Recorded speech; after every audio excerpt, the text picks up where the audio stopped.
하나님의 그 넓고 크고 영원한 사랑을 찬양했네요. 너무 감사합니다. 오늘 하나님 말씀은 두 군데를 봉독합니다. 고린도전서 3장 6절에서 9절과 그리고 마태복음 13장 두 군데를 봉독하겠습니다. 먼저 고린도전서 3장 6절에서부터 9절을 읽습니다. 나는 심었고 아볼로는 물을 주었으되 오직 하나님께서 자라나게 하셨나니 그런즉 심는 이나 물 주는 이는 아무것도 아니로되 오직 자라게 하시는 이는 하나님뿐이니라. 심는 이와 물 주는 이는 한 가지이나 각각 자기가 일한 대로 자기의 상을 받으리라. 우리는 하나님의 동역자들이요 너희는 하나님의 밭이요 하나님의 집이니라. 아멘. 자, 그 다음에 마태복음 13장에 있는 말씀, 여러분들 잘 아시는 씨 뿌리는 자의 비유인데요. 18절에서 23절. 그런즉 씨 뿌리는 비유를 들으라.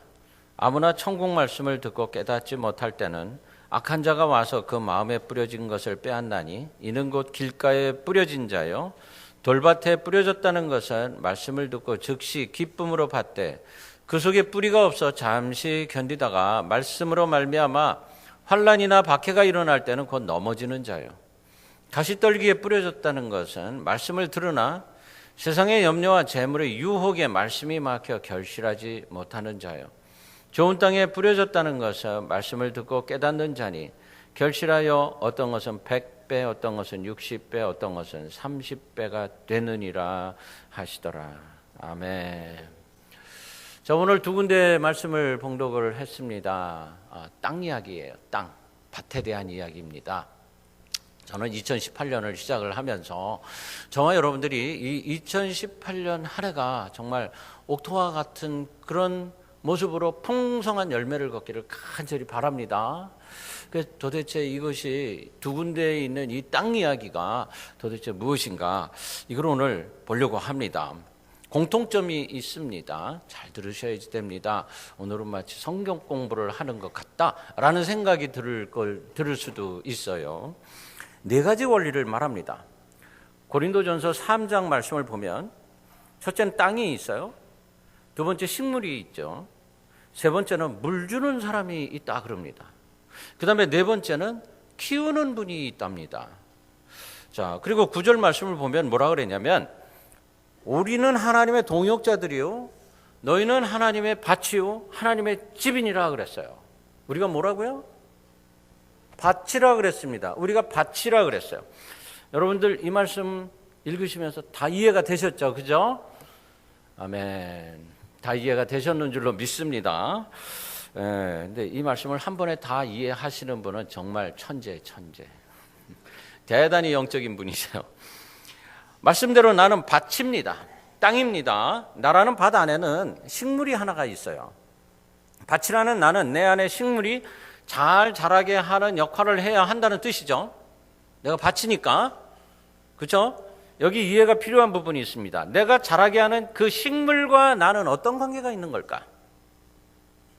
지금부터 생각을 좀 해가면서 들으셔야 돼요. 이 식물은 태초에 하나님이 나를 창조해서 이 땅에 보내실 때부터 내 안에 있던 것인데 그걸 우리가 뭐라고 그러냐면 영이다 이렇게 말합니다. 영이에요, 영. 하나님을 닮은 영입니다. 하나님이 저와 여러분들을 만들 때 누구의 모습으로 만들었다고 그랬죠? 하나님의 모습으로. 그래서 하나님의 성품을 닮은 인간은 누구나 다 영이 있습니다. 저와 여러분들 안에. 이 영이 물이라는 양식을 먹으면 하나님을 알게 되고 예수님이 나의 구세주라는 것을 깨닫게 되기 때문에 그때부터 기쁨이 차고 넘치게 됩니다. 왜냐하면 구원받았으니까. 그렇죠? 이 영은 저와 여러분들이 원초적으로 가지고 있었던 건데 이게 잠자고 있었어요.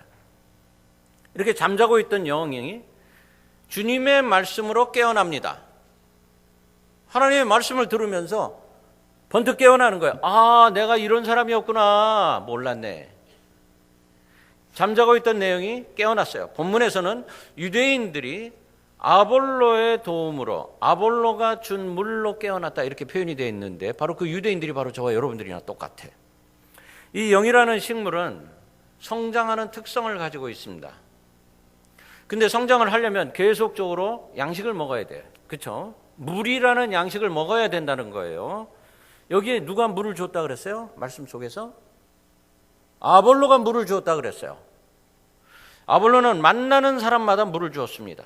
유대인들도 있었고 헬라인들도 있었고 아볼로는 선생이라 말씀을 가르쳤다 이런 뜻이에요. 그렇죠? 아하, 말씀이 영의 양식이었습니다.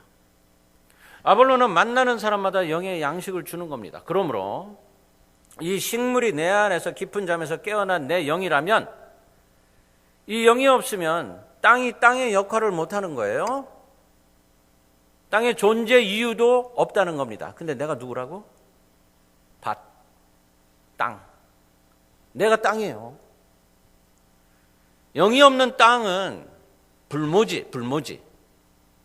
한마디로 죽은 땅입니다. 이 말씀을 깊이 있게 묵상해 보면 사실 굉장히 무서운 말이에요. 내 안에서 자라는 영이 생명이 될 때에만 내가 존재한다는 거예요. 이 영, 식물이 존재할 수 있도록 물이 필요합니다. 물은 생명을 주죠. 이 영, 식물이 물이 없이는 자랄 수가 없어요. 그럼 무엇이 물일까? 물이 뭘까? 저와 여러분들이 예배드리고 말씀 묵상하고 찬양하고 기도하는 것이 바로 물입니다. 이 물을 아볼로가 주었다는 거예요. 하나님을 예배하는 법을 가르쳤을 것이고 찬송하고 기도하는 것을 가르쳤을 것이고 말씀 묵상하는 법을 가르쳤을 거예요. 누가? 아볼로가. 그렇죠? 아볼로가 예수님의 제자로서 하나님을 가르쳤습니다. 아볼로는 선생님이었어요. 가르치는 사도. 아볼로의 역할이 이토록 중요하다는 거예요. 참 중요하죠. 아볼로가 가르치고 인도하는 것을 물이라고 하고 물은 뭐라고요? 예배이고 말씀이고 찬송이고 기도고 묵상이고 이거예요. 아볼로가 누구냐면요. 아볼로는 한마디로 바울이 세운 현지 교회의 목사님이세요. 사도행전 18장 24절에 이렇게 나옵니다. 그런데 알렉산드리아 태생으로 아볼로라는 유대 사람이 에베소에 왔다. 그는 말을 잘하고 성령에 능통한 사람이었다. 그는 이미 주님의 도를 배워서 알고 있었고 예수에 관한 일을 열심히 말하고 정확하게 가르쳤다. 그렇지만 그는 요한의 세례밖에 알지 못하였다. 뭘 말하는 거죠? 성령의 세례를 모르더라. 요게 문제였어요. 아볼로가 가지고 있었던. 이 사람이 아볼로예요. 처음 등장을 여기에서부터 시작을 하는데 한마디로 말해서 아볼로는 헬라 문학, 히브리 문학, 수사학, 천문학 여기에 능통한 천재 같은 사람이었습니다. 바울은 아볼로를 고린도로 데리고 가서 이 사람을 내가 써야 되겠다. 그래서 그곳에 목사로 만든 거예요. 지도자가 되었다는 거예요. 문제가 발생했어요. 뭐냐면 아볼로 같은 탁월한 지도자가 생기니까 사람들이 하나님을 믿는 게 아니라 아볼로를 믿네. 이런 어리석은 일들이 생기는 거예요. 사람이 똑똑하고 잘하면은 근데 이 사람이 가르치는 게 생소하거든. 그러니까 이 사람이 하나님인 줄을 알아. 세상에. 그도 그럴 것이지. 예배 가르치죠. 또 하나님 말씀 전하죠. 복음을 가르치죠. 와, 이 사람 신이 아닐까. 사도행전에 보면 사도 바울이 기적을 행합니다. 그리고 막 하나님 말씀을 가르쳤더니 이 사람들이 뭐라 그러냐면 사도행전 14장 11절에 바울 보고 헬메스라고 하고 바나바 보고 제우스라고 하면서 와서 절을 하더래. 당신이 우리들의 신이요. 그래서 이 이야기를 들은 바울이 고린도 교회에 편지를 쓰면서 뭐라 그러냐면 구원의 능력은 사람에게 난 것이 아니요 오직 하나님께로부터 온다 라고 막 부르짖는 겁니다. 만일 아볼로가 교만한 마음을 품었다면 아볼로는 아주 그 교회 고린도 교회를 자기 거로 만들어 놓을 수 있었을 것이고 아주 혼돈 속에 빠뜨려 놓을 수 있었을 거예요. 어쩌면 큰 부자가 될 수도 있었을는지도 몰라. 이만희 같이. 그런 사람들이 생기는 거야. 그 사람들이 뭐라 그래? 이만희 보고 신천지 이만희 보고 구세주라 그러잖아. 이 사람 영생불사한데 죽나 안 죽나 한번 보자고. 그죠? 여러분 믿음의 심지가 든든해야 합니다. 2018년 우리는 어떤 교회 분란과 어려움도 우리 교회 상처내지 않도록 오직 예수 그리스도를 구세주로 믿는 믿음으로 든든히 세워져 가기를 간절히 바랍니다. 그러기 위해 첫째로 우리는 땅의 역할을 잘 감당해야 됩니다. 우리 보고 밭이라 그랬잖아. 우린 땅입니다. 어떤 밭이 좋은 밭이겠어요? 옥토인데 씨 뿌리는 자의 비유를 잘 우리가 봐야 돼요. 오늘 우리가 읽었죠. 뿌려진 씨, 복음을 말하는데 이 씨가 내 안에 들어왔어요. 천국 말씀, 하나님의 말씀이에요. 이걸 심고 물 주고 있는 사람이 바로 아볼로 목사님이라고 그랬다는 거예요. 그때는. 지금은 오경환 목사가 이걸 대신하는 거예요. 지금 여러분들에게 이 씨가 내 밭, 내 안에 들어왔어요. 밭에는 네 종류가 있어요. 어떤 씨는 사람들이 많이 다니는 길가에 떨어져서 열매를 맺지 못하고 새들의 모이가 되었어요. 자, 이걸 잘 봐야 돼. 어떤 씨는 겉은 흙인데 속에 바위돌이 많아서 씨앗이 뿌리를 내리지 못한대. 근데 어떤 씨는 좋은데 땅은 좋은 곳, 아주 좋은 곳에 이 씨가 뿌려졌어요. 그런데 가시덤불이 마구 자라네. 가시덤불하고 같이 심겨져 있었던 거예요. 어떤 씨는 좋은 땅에 떨어져서 30배, 60배, 100배 열매를 맺는다 그럽니다. 우리에게 전하려고 하는 메시지 포커스가 있습니다. 바로 사람이 거친 땅이었을 수도 있고 딱딱할 수도 있고 그 가시덤불이 있을 수도 있는데 옥토로 바뀌자는 거예요. 이게 포커스예요. 그리고 그 주변에 하나님의 나라가 임하는 이런 모습에 아름다운 꽃이 피고 나무가 잘 자라고 열매가 맺히고 밭이 누구라고요? 나라고. 이걸 여러분 잊지 마세요.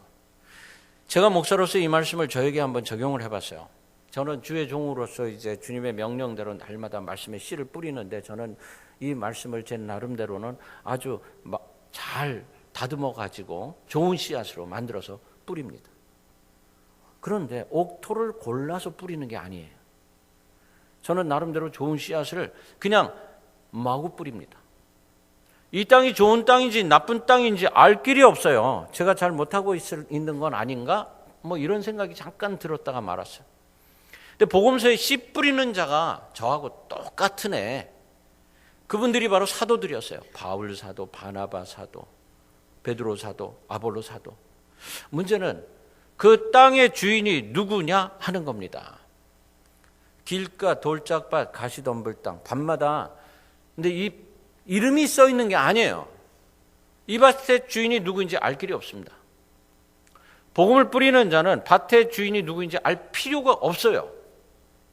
그냥 뿌리면 돼. 무작위로 뿌립니다.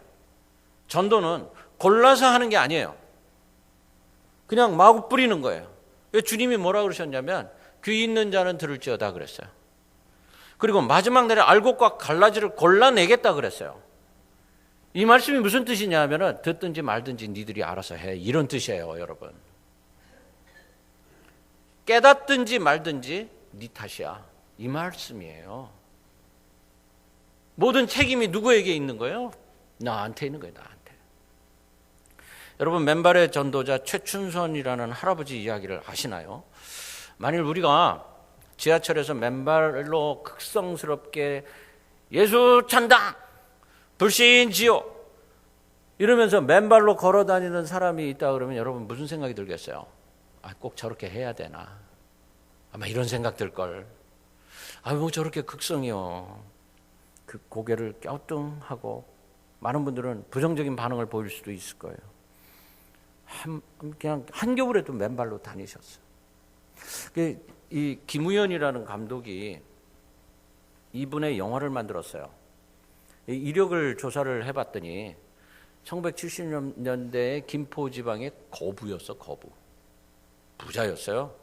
와세다 대학을 졸업했고 독립운동도 했었고 국가유공자로서 도장만 찍으면 자녀들이 전부 다 공짜로 학교를 다닐 수 있는데 남북이 통일이 안 됐기 때문에 나는 국가유공자 아직 아니다 그러면서 도장을 안 찍어가지고 전부 돈 내고 학교를 다녔대, 자녀들이. 이런 좀 고집스러운 그런 분이신데 마지막 직업이 목사님이셨어요. 그러면서 맨발로 걸어다니면서 복음을 전합니다. 왜 그랬을까? 왜 맨발로 그렇게 복음을 전합니까? 한겨울에도 터벅터벅. 제가 그 영화를 봤어요. 한겨울에도 그 얼어있는 그 땅을 맨발로 걸어다니시네. 왜 그랬을까? 한마디로 말해서 그는 봤기 때문입니다. 들었기 때문이에요. 알았기 때문이에요. 그가 본 것이, 그가 안 것이 그의 삶을 결정을 합니다. 정말 예수의 사랑을 체험하고 십자가를 경험을 하고 나니까 그 가치가 너무너무 큰 거예요. 어마어마하게 큰 겁니다. 감당이 안 될 정도로. 바울이 뭐라 그러냐면 내 주 예수 그리스도를 아는 지식이 가장 고귀하므로 나는 그 밖에 모든 것을 해로 여깁니다. 나는 그리스도 때문에 모든 걸 잃었고 그리고 모든 것을 오물로 여깁니다. 나는 그리스도를 얻고 그리스도 안에 있는 사람으로 인정받으려고 합니다. 빌립보 3장 8절에서 9절 말씀이에요. 사실 조금만 더 살펴보면 성경에는 이 최춘선 할아버지 같은 인물들이 많습니다. 이사야 선지자 광야에 외치는 소리로 있었고, 세례 요한도 약태, 털옷 뭐 이런 거 입고 석청 먹으면서 광야에서 살았고, 호세아 창녀가 된 자신의 아내를 데리고 다니면서 복음을 전했고, 에레미야 하나님이 말씀하시는 대로 행동하는, 하나님은 감독이고 에레미야는 배우고, 허리띠를 매라, 풀어라, 심어라, 뭐 하는 대로 다 하는 이런 사람이었어요. 그들이 그렇게 산 것은 이유가 뭡니까? 보았고 들었고 하나님의 뜻을 경험했기 때문입니다. 어떤 사람은 듣고 회개하고 돌아서는데 어떤 사람은 안 그래요. 점점 더 강팍해져요. 그래서 무작위로 복음을 세상에 뿌리는 거예요. 길가든지 가시덤불이 있든지 돌짝밭이든지. 어떤 복음은 옥토에 떨어집니다. 자, 여러분, 우린 누구죠? 나는 어떤 땅입니까? 길가는 안 돼요. 저와 여러분 절대로 길가같이 딱딱해지지 마시기 바랍니다. 딱딱하다는 말은 마음이 견고해가지고 말씀이 들어가지 않는다는 거예요. 길가의 흙은 단단한데 이것을 걷어내면 그 안에 부드러운 흙이 있어요. 제가 목회하면서 많은 분들하고 참 대화를 많이 합니다. 근데 가끔 답답한 마음이 들 때가 있어요. 대화를 하면서도. 이게 언제인가 하면은 내가 말할 기회를 안 주세요. 아유, 목사보다 말을 더 잘해. 그래가지고 제가 네, 그렇군요. 네, 그러세요. 한참 제가 가르침을 잘 받고 나옵니다. 그냥 나와요. 왜냐하면 말해봐야 소용이 없어요. 들으려는 마음이 없는 사람한테 말해봐야 소용이 없어요. 저와 여러분 2018년 딱딱한 흙을 다 걷어내시기를 간절히 바랍니다. 부드러운 흙이 있어야지 된단 말이에요. 근데 그 다음에 이제 돌짝밭이 있어요. 돌밭에 떨어진 씨 말씀 듣자마자 기쁨으로 받아들이지만 뿌리가 없기 때문에 오래 가지 못한다 그랬어요. 이게 그 위에 흙이 싹 덮여 있으니까 밑에 돌이 있는지 모르고 뿌리는 씨앗이지요. 그렇죠? 근데 특성이 있어. 이 돌은요, 따뜻한 그 햇빛을 오랫동안 소유하고 있기 때문에 싹이 빨리 난대요. 이 돌짝밭에다가 씨를 뿌려 보셨나요? 뿌려 보면은 다른 데보다 싹이 빨리 난답니다. 그 돌이 그 보온 효과가 있대. 빨리 나는데 강렬한 햇빛이 비추면 그냥 말라버려요. 왜냐하면 뿌리가 없으니까. 싹이 빨리 난다고 좋은 게 아니라는 거죠. 그래서 예수님 겉은 흙으로 덮여 있지만 속은 바위가 많은 이 밭이 마치 사랑과 같다. 이렇게 말씀을 하시는 거예요. 잘 받아들이는데 싹이 나는 것처럼 기쁨으로 말씀을 받아들이는데 감정도 아주 좋아 보이는데 편해 보이는데 뿌리를 못 내려요. 뿌리를. 시련과 고난이 오면 말라버려요. 여러분, 예수님이 부활 승천하신 것을 몇 명이 봤다 그랬죠? 500명. 그래서 우리는 이 숫자는 기억하고 있어야 돼. 500명이 넘는 사람들이 예수님의 부활 승천을 봤어요. 거기 있는 모든 사람들이 어디 가지 말고 예루살렘에 가서 기도하면서 기다려라 그랬는데 마가다락방에 남아있는 사람들은 몇 명? 120문도 그랬잖아요. 나머지 380명 어디 갔을까? 뿌리를 못 내린 사람들이에요. 다 가버린 거야, 그 사람들은. 뭐 그럴 수 있겠지. 내가 뭐 헛것을 봤는지도 몰라. 가짜일 것 같아. 자, 여러분, 이게 뭐냐면 자기 생각입니다. 자기 생각. 돌밭은 자기 생각. 자기 생각은 다른 사람의 의견을 판단을 합니다. 이게 저절로 떠오르는 것이 자기 생각이에요. 이 자기 생각이 하나님 중심의 생각이라면 참 좋겠는데 이 세상 살다 보니까 세상의 가치관 속에서 오랜 시간 동안 내 생각이 형성돼 왔어. 딱딱하게. 자기 생각 돌처럼 딱딱해요. 부서지지를 않아요. 우리에게 부모로부터, 가정으로부터, 교육 과정으로부터 형성된 나름대로의 내 생각이 있습니다. 인정합니다. 근데 이것이 말씀이 들어가면 깨져야지 되는 거예요. 그래서 자기를 부시라고 그러는 이유가 바로 여기 있어요. 왜냐하면 내 생각이 너무 많은 거야. 이거를 부셔야지 하나님의 말씀이 들어가요. 고집, 아집, 편견. 이 내 생각이 뭔지 내가 스스로 분석을 해봐야 돼. 쉬운 일이 절대 아니죠. 스스로 자기 생각을 정확하게 분별한다. 이거 대단히 어렵습니다. 그래서 성경 공부를 해야지 되는 거예요. 그 가운데에서 디스커션도 하고 당신 생각은 어때? 그러고 그럼 내 생각 이게 잘못됐네. 인정도 할 줄 알고 모여서 얘기를 해야 돼. 항상 예수님이라면 어떻게 하실까? What would Jesus do? 이거를 머릿속에 담고 살아야지 되는 거예요. 이 자기 생각을 깨트리지 못하면 아무것도 얻을 수가 없어요. 말라버려. 그래서 하나님의 말씀을 망치에 비유합니다. 방망이라고 또 그럽니다. 에스겔 36장 26절에 내가 너희에게 새로운 마음을 주고 너희 안에 새로운 영을 줄 것이다. 내가 너희 육신으로부터 돌과 같이 굳은 마음을 없애고 그랬어요.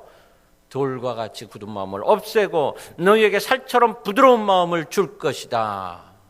할렐루야. 이 옥토가 되어가는 걸 말씀하시는 거예요. 이 언약의 말씀을 붙잡으십시오. 성령님이 임하시면 가능해요. 성령 충만으로.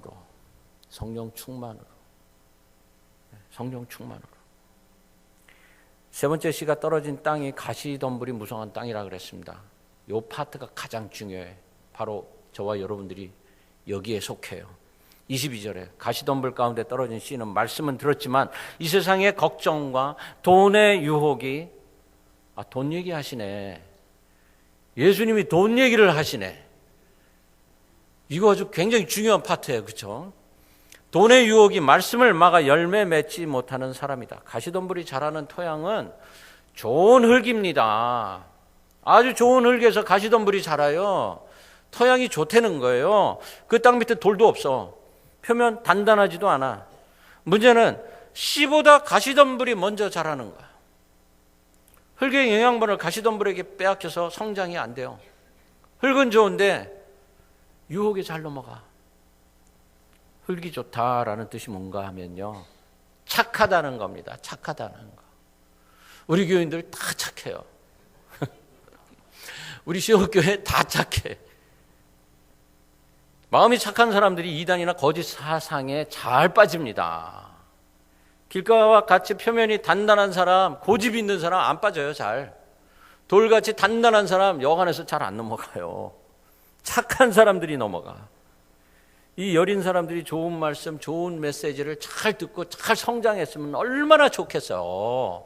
안 그렇게 되는 경우들이 너무 많다는 거야. 그렇지 않다는 게. 가시덤불에서 자라요. 이걸 우리가 뭐라 그러냐면 영적 전쟁이다. 이렇게 말하는 겁니다. 사탄은 생산성이 좋은 땅에 가시덤불을 쫙 뿌려놔요. 가시덤불이 자라는 땅, 어떤 씨앗을 뿌려도 잘 자랍니다. 좋은 땅이니까, 옥토니까. 순진해가지고 아직까지 자기 생각이 형성이 안 돼 있어. 고집도 없어. 얘기하면 잘 들어. 이런 사람들이 다 신천지로 가더라고. 문제가 거기에 있어. 여러분, 우리가 걱정하는 속도가 말씀이 마음에 임하는 속도보다 비교할 수가 없이 빨라요. 이게 문제야, 이게. 걱정하는 속도, 무슨 일이 발생하면 제일 먼저 아이고 어떡하지? 그렇게 말할 게 아니라 하나님이 도와주시지. 할렐루야. 왜냐하면 우리가 그렇게 나약하기 때문에 그래. 무엇이 빨라야 된다고요? 믿음이 광속도 같이 와야 돼. 걱정거리보다 믿음이 광속도 같이 나한테 다가와야 돼. 발생하면 하나님 하면서 붙잡아야지. 그렇죠? 네 번째 씨앗은 열매 맺는 좋은 땅에 떨어졌다 그랬습니다. 옥토에 떨어지는 하나님의 말씀과 우리의 이 부드러운 마음이 만날 때 놀라운 생명의 씨앗이 뿌리를 내립니다. 얼마나 잘 자라겠어요. 얼마나 무럭무럭 잘 자라겠어요. 그 옥토에 뿌려진 그 씨앗. 제가 성경 공부를 인도하면서 가장 기쁜 순간이 바로 이런 순간이에요. 말씀이 그대로 뿌리를 내리는 모습이 막 보입니다. 제가 학생들이 하나님 말씀을 받는 모습이 막 그 역동적으로 흘러가는 그 흐름 속에서 막 드러나요. 어떤 분들은 감격하고 감사하고 눈물을 쫙 흘리는 이런 경우들도 있어요. 그러면 굉장히 기뻐요. 아, 변화가 일어나기 시작을 하겠구나. 이런 감동이 옵니다. 근데 어떤 분들은 뭐라 그러냐면, 아, 목사님 말이야 쉽지. 그거 누가 할 줄 모르나. 다 알아. 알기는 내가 다 아는데 안 되는 게 문제지. 그렇게 말씀하시는 분들이 계세요. 안타깝죠. 대부분은 옥토세요. 그 말씀이 들어가면 내 안에 존재하지 않았던 새로운 성품이 드러나기 시작을 합니다. 숨겨져 있던 하나님의 형상, 영, 그 영에 물을 주니까 그 영이 자라가기 시작을 하더라는 거예요. 여러분 2018년 1년 내내 여러분의 영이 무럭무럭 성장해서 엄청난 열매를 풍성하게 맺기를 주의 이름으로 축원합니다. 그게 우리의 목표예요. 성령 충만하여 하나가 되는 교회. 우리가 열매 맺지 못하는 세 종류의 흙을 봤어요. 그런데 중요한 게 있습니다. 뭐냐면 절대로 단정 짓지 마세요. 이 사람은 돌짝밭이야. 아유, 저 사람 가시밭이 잔뜩 있어. 이러면 안 된다는 거예요. 오늘 살펴본 네 가지 밭의 모습이 우리 심령에 다 있어요. 그래서 어떤 분들은 그러죠. 그렇게 얘기하면 니나 잘해. 그러죠. 내 안에 그게 다 있는 거예요. 다른 사람이 나를 보면은 너가 나보다 더 많어. 그런 거. 이렇게 말할 수 있다는 거예요. 어떤 사람은 과거에 길가와 같은 단단한 마음이었는데 성령님 역사해가지고 어느 날부턴가 열매를 맺기 시작할 수 있습니다. 어떤 사람 자기 생각 속에서 헤매고 고정관념, 편견에 사로잡혀 있는데 성령님이 들어가니까 그것이 부서지고 좋은 흙으로 바뀌어지는 역사가 일어납니다. 반대로 어떤 사람 좋은 흙이었는데 세상 유혹에 사로잡혀서 가시덤불로 뒤덮여 있을 수도 있습니다. 우리가 다른 사람을 판단하면 안 돼요. 그러나 한 가지, 절대로 포기하면 안 됩니다. 포기하지 마세요. 사람을 사랑하는 것을 포기하지 말고 다른 사람을 쉽게 판단하지 않으면 됩니다. 사랑을 해야 돼.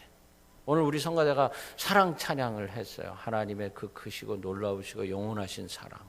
사랑이 문제예요. 사랑이. 내가 얼마나 그 사랑하는 마음을 가지고 살고 있느냐. 여러분, 사람을 사랑하는 것을 포기하지 말고 다른 사람 판단하지 마세요. 왜냐하면 하나님도 당신을 포기하지 않습니다. 예수님, 성령님 절대로 당신을 포기하지 않습니다. 삶이 정해져 있는 사람 세상에 한 사람도 없어요. 스스로가 열매 맺는 좋은 흙이 될 수 있다고 믿으시기 바랍니다. 다른 사람도 그렇게 될 수 있다고 믿으시기를 바랍니다. 그런 눈으로 바라봐야 돼요. 오늘 말씀에 우리가 밭이다 그랬어요. 이 말은요, 흙에 지나지 않는다는 뜻이에요. 정말 여러분 겸손해야 돼요. 우리는 흙에 지나지 않습니다. 그러나 하나님은 토기장이세요. 당신의 손에 잡혀있는 흙은 아름다운 토기가 됩니다. 고려청자가 되는 거예요. 이조 백자가 될 수 있어요. 번쩍번쩍 빛날 수 있어요. 어떻게 되면 하나님 손에 사로잡히면. 당신은 토기장이, 나는 진흙. 이 고백을 할 수 있으면 됩니다. 자, 여러분, 2018년 내가 아볼로가 되는 겁니다. 언젠가 하나님이 그들의 길가와 같은 단단한 마음을 열어 주실 거야. 그들의 돌을 깨주시고 그들의 가시덤불을 불태워 주실 거야. 이걸 믿고 여러분들이 아볼로가 되세요.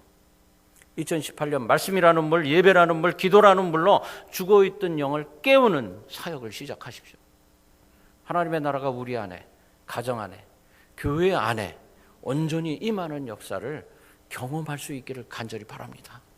나는 옥토가 되고 다른 사람도 옥토로 만들어서 다 같이 성령 충만으로 하나가 되어서 신앙 성장의 발판 위에 힘차게 전진하는 2018년 되기를 주의 이름으로 간절히 축원합니다. 아멘.